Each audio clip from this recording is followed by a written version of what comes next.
What if you walked into a place that screamed wealth, only to be humiliated for looking like you didn't belong, then turned the tables with a secret so shocking it left everyone speechless? Welcome to The Secret Power at the Dealership, a story that'll grip your heart and flip your perspective with a reveal you'll never see coming. Picture this. A woman steps into a glitzy car dealership, dismissed as a nobody by staff who think they know luxury. But she's hiding a truth that'll make them regret every sneer. Buckle up, this tale of prejudice, courage, and jaw-dropping redemption is about to take you on a wild ride. In the heart of a bustling American city, where glass towers pierced the sky and the streets pulsed with ambition, Boston Luxury Motors stood as a gleaming temple to extravagance. Its sleek, transparent walls showcased a fleet of exotic vehicles: Porsche, Bentley, Aston Martin, Ferrari, each more breathtaking than the last, their polished curves catching the morning light like jewels. The showroom's marble floors sparkled under recessed lighting, and the air carried a faint scent of leather and new car wax, mingling with the soft hum of classical music piped through hidden speakers. This wasn't just a dealership, it was a shrine to wealth, where every car was a status symbol and every transaction was a rite of passage for the elite. The clientele, draped in designer suits and dripping with confidence, moved with the ease of those accustomed to power, their voices low and assured as they discussed horsepower and custom paint jobs. To step through the glass doors was to enter a world of exclusivity, one that demanded a certain look, a certain swagger, to even be acknowledged. Into this polished universe walked Lena Harper, a 38-year-old woman whose presence seemed to ripple through the showroom like a pebble in a still pond. Her simple white t-shirt, slightly faded from years of wear, tucked loosely into well-worn jeans, and her scuffed sneakers made soft, unassuming scuffs on the marble floor. Her dark hair was pulled into a casual ponytail, and her face, free of makeup, carried a quiet strength that went unnoticed by the crowd. In her hand, she held a small leather wallet, and a canvas tote bag slung over her shoulder contained a water bottle, a notebook, and a folded flyer for a local children's charity event.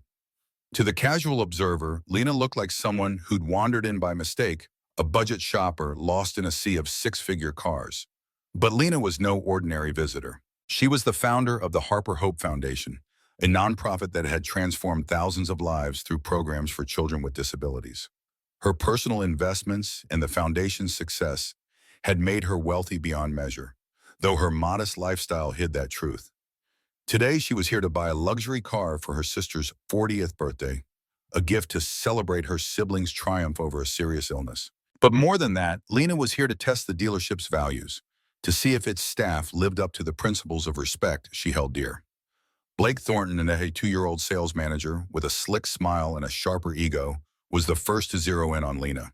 His navy suit was tailored to perfection, his blue tie knotted with precision, and his polished loafers gleamed as he strode across the showroom. Blake had climbed the ranks at Boston Luxury Motors through charm and ruthlessness, priding himself on his ability to spot serious buyers from a mile away. To him, Lena was an anomaly, a glitch in the dealership's flawless system. As Lena paused to admire a sleek midnight blue coupe, a limited edition Azure priced at $285,000, displayed on an elevated platform, Blake's eyes narrowed.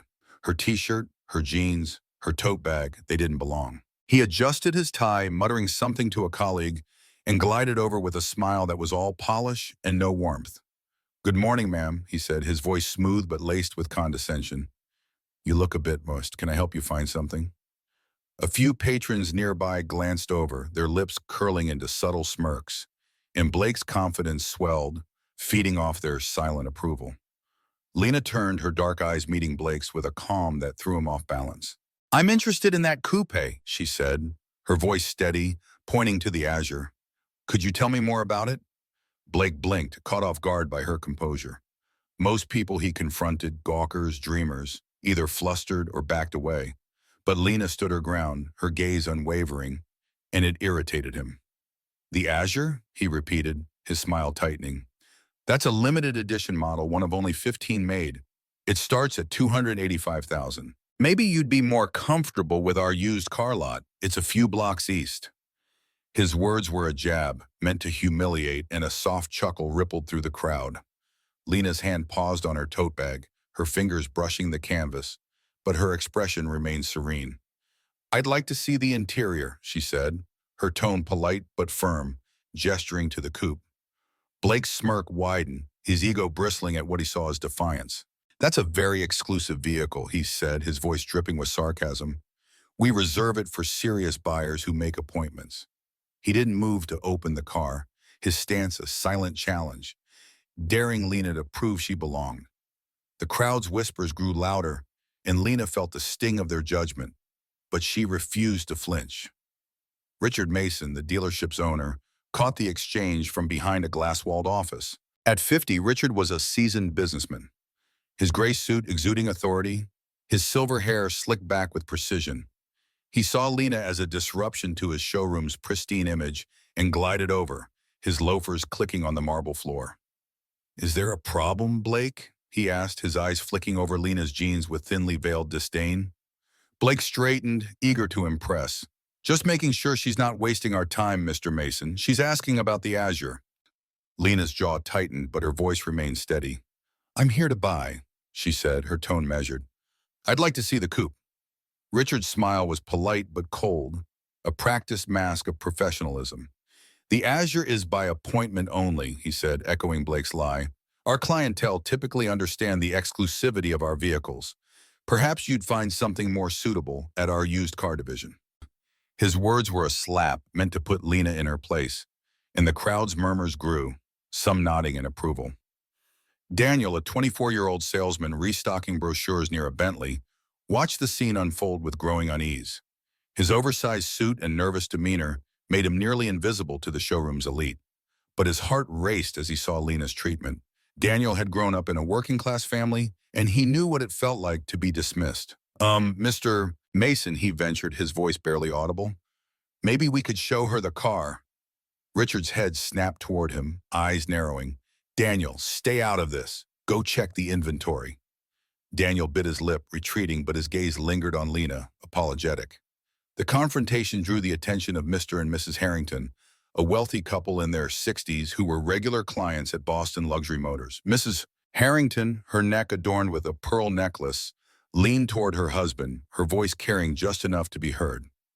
"She looks like she's here to gawk, not buy," she whispered.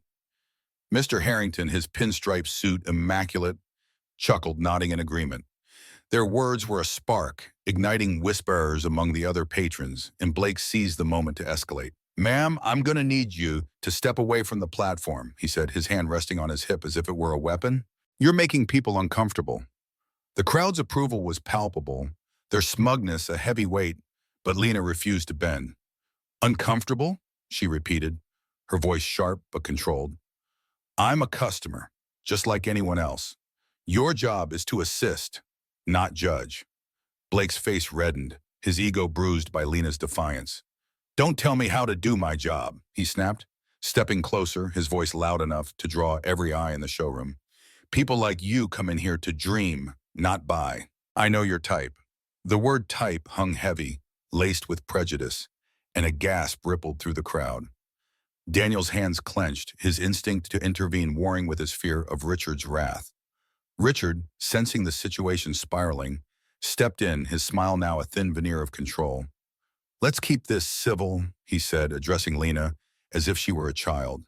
"If you're serious about purchasing, you'll need to show some credentials. We don't just let anyone test our exclusive models." His words were a challenge, meant to expose Lena as a fraud, and the Harringtons nodded approvingly. Mrs. Harrington whispered, "She's probably scamming them," and the crowd's murmurs grew louder, their judgment a palpable force. Lena's patience was fraying, but she refused to let their prejudice win. "I'd like your employee ID, Mr. Thornton," she said, her voice cutting through the noise like a blade. Blake froze, his bravado faltering. "What?" he stammered, caught off guard. "And yours, Mr. Mason," Lena added, her gaze locking onto Richard's. The owner's smile vanished, replaced by a flicker of unease. "This is ridiculous," Richard said, but his voice lacked conviction. Blake, recovering, scoffed. "You don't get to make demands here. Leave, or I'm calling security." The showroom was now a theater, every patron a spectator in this unfolding drama. Daniel, still hovering near the Bentley, felt a surge of courage. "She's not doing anything wrong." he blurted, his voice shaking but clear. Richard's head whipped toward him, eyes blazing. Daniel, one more word and you're done here. Daniel's face fell, but his outburst had shifted the room's energy, drawing sympathetic glances from a few patrons who'd begun to question the fairness of the scene. Lena, unmoved by the threats, reached into her tote bag and pulled out an old, scuffed flip phone, a relic that drew snickers from the Harringtons. What's she gonna do? Call her lawyer? Mr. Harrington muttered, and the crowd tittered. But Lena's focus was unbreakable. She dialed a number, her movements deliberate, and spoke in a voice that carried an authority no one expected. James, it's Lena. I'm at Boston Luxury Motors. I need you here, now. She hung up, her eyes never leaving Blake's, and the showroom fell silent, the air thick with anticipation. Richard laughed, a brittle sound that betrayed his nerves. Who's James? Your imaginary friend? Blake, emboldened, stepped closer, his hand now gripping his hip. You've got 5 seconds to walk out or I'm escorting you myself. The Harringtons nodded, their smugness intact, but Daniel's eyes were wide, sensing something extraordinary was about to unfold. Mrs. Harrington whispered, she's bluffing, but her husband's smirk faltered, a flicker of doubt creeping in. Lena stood her ground, her white t-shirt suddenly seeming less ordinary, her presence radiating a quiet power that unnerved the room. I'm not going anywhere, she said, her voice low but resonant, like a storm gathering on the horizon. The showroom's marble floors seemed less imposing, the exotic cars less untouchable, as every eye locked onto this unassuming woman who refused to be cowed. Who was Lena Harper, and who had she called? The answer was moments away, and it would change everything. The stage was set, the curtain rising on a revelation that would leave Boston Luxury Motors and everyone in it forever altered. The Boston Luxury Motors showroom was a tinderbox, its gleaming marble floors and exotic cars now a backdrop to a confrontation that had every patron on edge. Lena Harper stood at the center, her simple white t-shirt and worn jeans a stark contrast to the opulence around her, yet her calm radiated a power that made the air crackle with tension. Blake Thornton, the sales manager, gripped his tie, his slick smile replaced by a flicker of unease, his earlier arrogance crumbling under the weight of Lena's cryptic phone call. Richard Mason, the dealership owner, stood rigid, his gray suit no shield against the growing panic in his sharp eyes. The crowd, wealthy clients, curious onlookers, and a few stunned staff watched in hushed silence, their phones quietly recording the scene.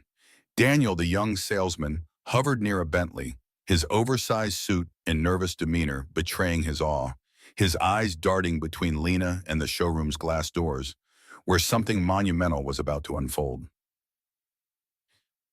You want on me, Mr. and Mrs. Harrington, the elitist couple, whispered nervously, their earlier smugness fading as Lena's call to James hung in the air like a loaded promise. The showroom was no longer a temple of luxury, it was a stage, and Lena was about to steal the spotlight. The glass doors swung open with a soft whoosh, and in strode James Whitaker, a man whose presence silenced the room without a word. At 45, James was the CEO of Whitaker Enterprises, a tech conglomerate with a portfolio spanning renewable energy and luxury investments, his tailored black suit fitting like a second skin, his salt and pepper hair cropped close, exuding effortless authority. His polished Oxfords clicked on the marble floor, and the leather briefcase in his hand signaled a man accustomed to power. Flanking him was a woman in her 30s, her crisp blazer adorned with a legal firm pin, her expression all business, a corporate attorney named Sarah Klein. The crowd parted instinctively, and Blake's hand froze on his team, his bravado evaporating under James's piercing gaze. Richard's lips parted, but no sound came, his mind racing to process the shift in the room's energy. Daniel's jaw dropped, his brochure slipping slightly in his hands, while the Harringtons exchanged uneasy glances, their whispers dying out. James's dark eyes locked onto Lena, and he gave a respectful nod. Lena, he said, his deep voice cutting through the silence like a blade. I came as fast as I could. What's going on? The showroom froze, the air thick with the weight of his words, and the name Lena landed like a thunderclap. Lena? Blake stammered, his voice barely a whisper, his polished loafers scuffing the floor as he took a step back. Who are you? Lena's gaze was steel, her earlier calm now edged with a quiet fury that made the showroom feel smaller. Lena Harper, she said, her voice steady, carrying the weight of a woman who'd built a legacy from nothing. Founder of the Harper Hope Foundation and a principal investor in this dealership. I came to buy a car for my sister, but I've been treated like a trespasser. The revelation hit like a shockwave, and the showroom erupted in gasps. Daniel's brochures tumbled to the floor, his eyes wide with awe, while the Harringtons froze. Mrs. Harrington's pearl necklace suddenly seeming garish against her flushed cheeks. Mr. Harrington's smirk was gone, replaced by a look of dawning shame. Blake's knees buckled slightly, his tie slipping from his grasp, and Richard's face drained of color, his career flashing before his eyes. The crowd's murmurs grew louder, phones raised higher, capturing every word. Sarah, the attorney, adjusted her glasses, her pen poised over a tablet, ready to document the fallout.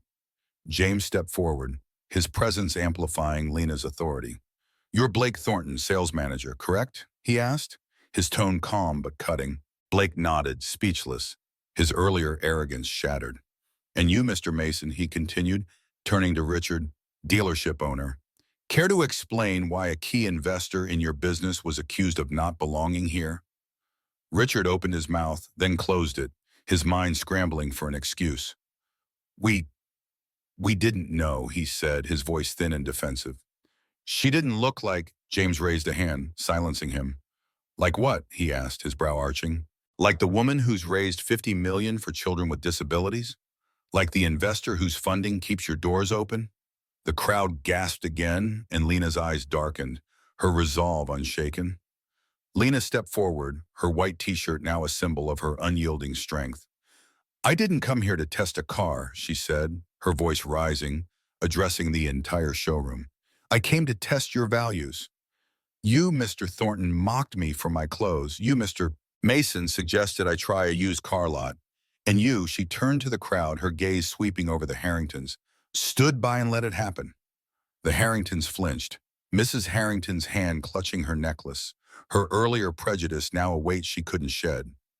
Mr. Harrington cleared his throat, but no words came, his wealth no shield against his guilt. Daniel, emboldened by Lena's strength, found his voice. "I saw it all," he said, his voice shaking but clear, stepping out from behind the Bentley. "Blake said people like her don't belong here. He told me to ignore any who doesn't look rich." The crowd gasped, and Blake's eyes glistened with panic. "That's a lie," he cried, but his voice cracked, betraying his guilt. Daniel stood his ground, his oversized suit no longer a mark of invisibility, but a badge of courage. "I'm not lying," he said, his gaze meeting Lena's.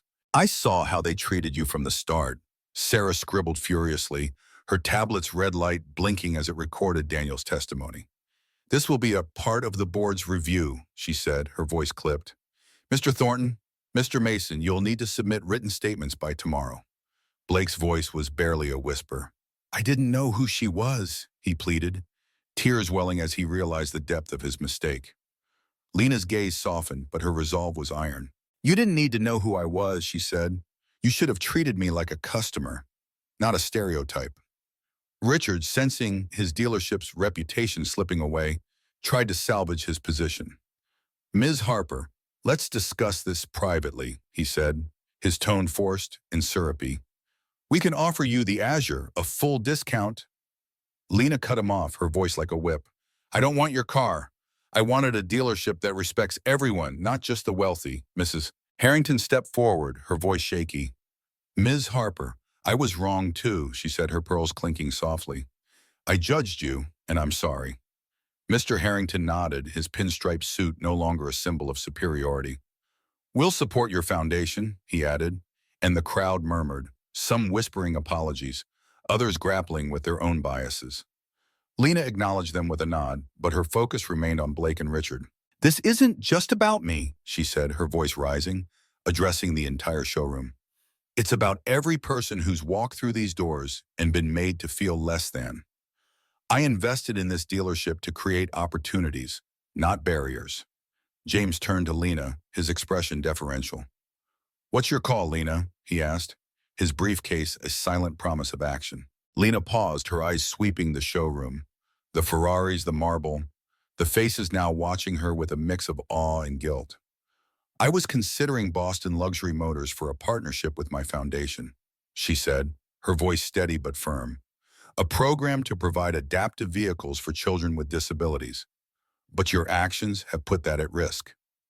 The crowd gasped, and Blake's tears fell faster, his career unraveling with every word. Richard's face crumpled, his ambition crushed under the weight of his prejudice. Unless you commit to immediate change, Lena continued, I'll pull my investment and make sure the world knows why. The threat was a bombshell, and the showroom's silence was deafening, broken only by the soft hum of Sarah's tablet recording every second.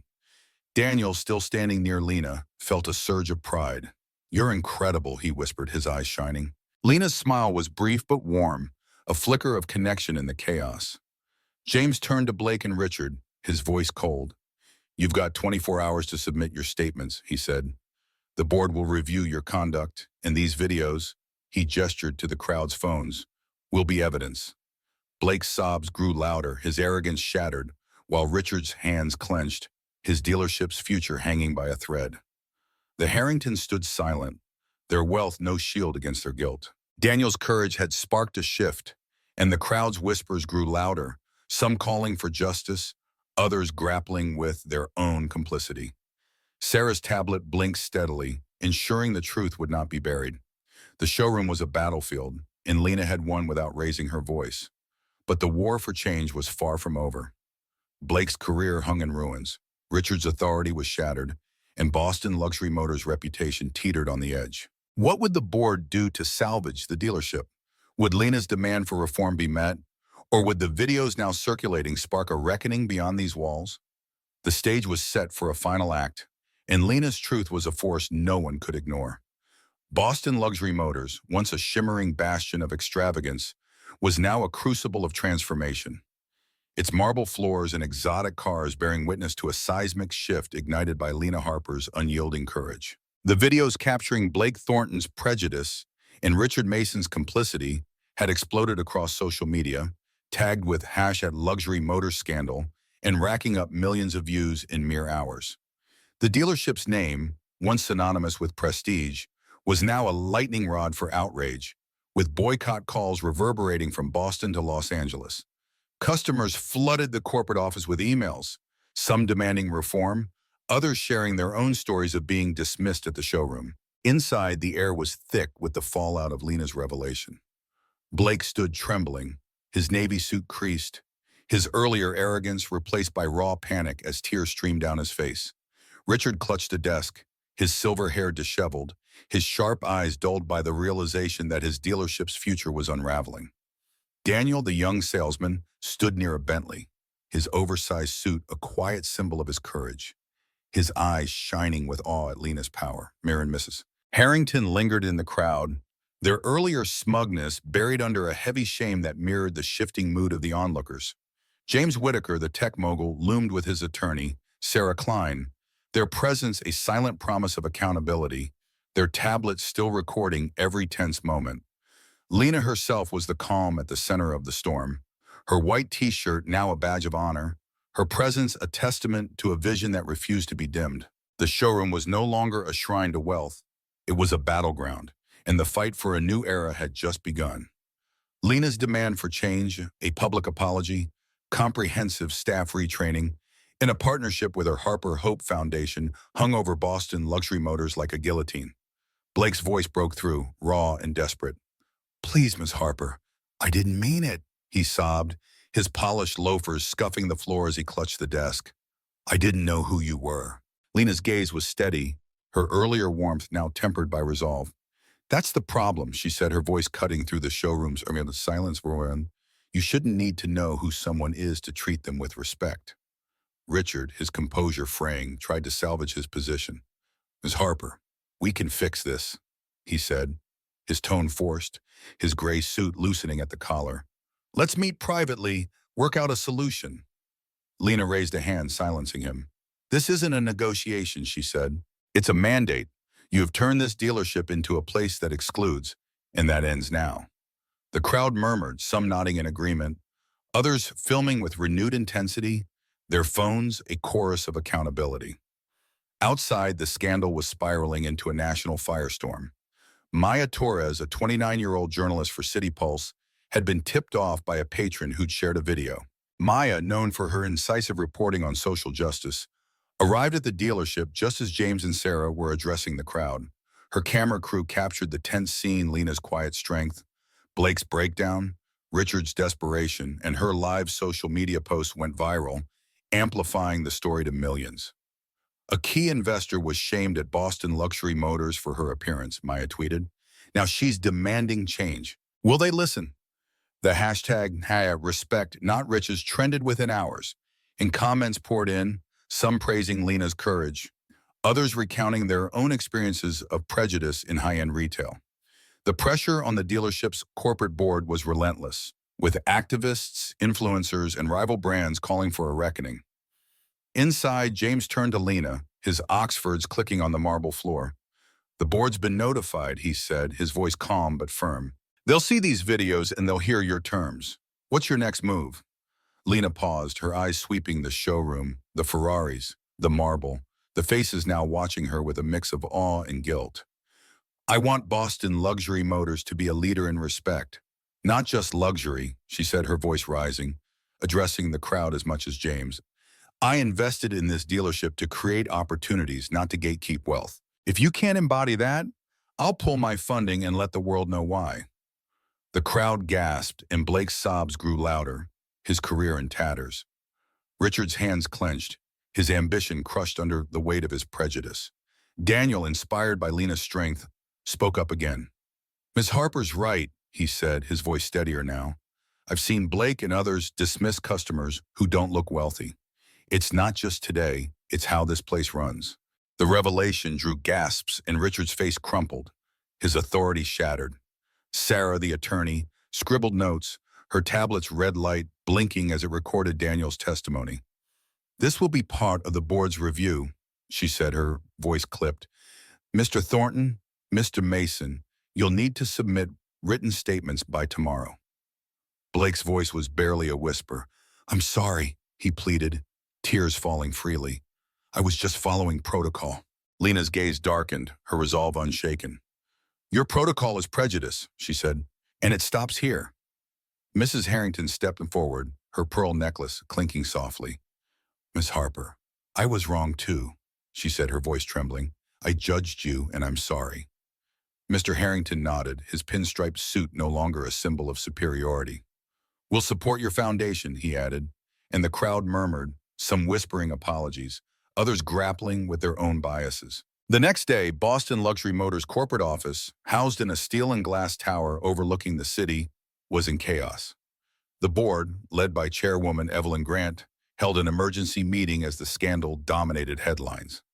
Maya's article, "The Secret Power Who Exposed Boston Luxury Motors," was picked up by national outlets, and protests gathered outside the dealership demanding reform. Evelyn, a pragmatic executive in her 60s, knew the stakes. Ignoring Lena's demands would tank the dealership's brand, but complying meant admitting fault, a bitter pill for a company built on prestige.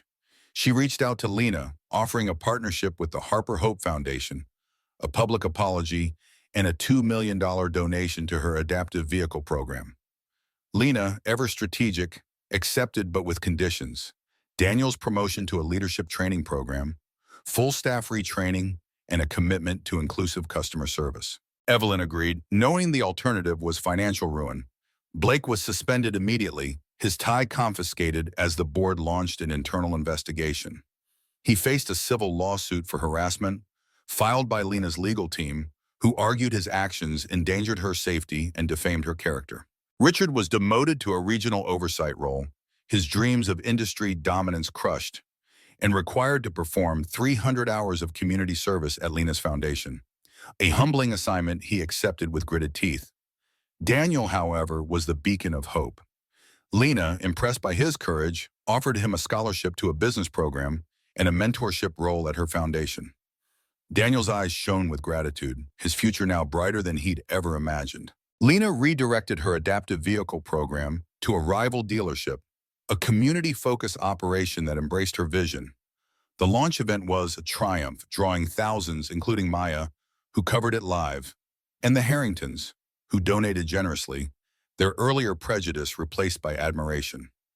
The event unveiled a fleet of adaptive vehicles for children with disabilities, their sleek designs a testament to Lena's mission. It raised $4 million, cementing her legacy as a trailblazer who transformed an industry. In a surprising twist, Blake appeared at the event, his suit replaced by a plain jacket, his face raw with remorse. He approached Lena, his voice low. "Ms. Harper, I was wrong," he said. "I want to make this right. Can I volunteer at your foundation?" Lena studied him, her gaze piercing but not unkind. "Actions speak louder than apologies," from us, she said. "Prove you've changed." Blake nodded, a flicker of hope in his eyes, and Lena allowed him to join, knowing redemption was possible but not guaranteed. Boston Luxury Motors emerged transformed, with new policies ensuring every customer was treated equally. Daniel's promotion inspired other young employees, and the dealership's sales rebounded as it embraced a broader clientele, its once exclusive aura now tempered by humility. Maya's follow-up article, How Lena Harper Redefined Luxury, sparked a national conversation about prejudice in retail, with other dealerships adopting similar reforms. The hashtag respect not riches became a rallying cry, and Lena's story inspired countless others to challenge injustice. Lena continued her work, mentoring Daniel and others, her white t-shirt a symbol of her unyielding integrity. She became a quiet legend, a woman who'd faced prejudice with grace and turned it into progress. Her legacy was not in the cars she funded, but in the lives she uplifted, the systems she changed, and the truth she refused to let die. Boston Luxury Motors was no longer a gatekeeper of wealth. It was a testament to the power of one woman's vision. Have you ever been judged for how you looked? Share your story in the comments and let's inspire each other. Hit that subscribe button for more epic tales that'll change how you see the world. This is PA Storytime, and we're just getting started.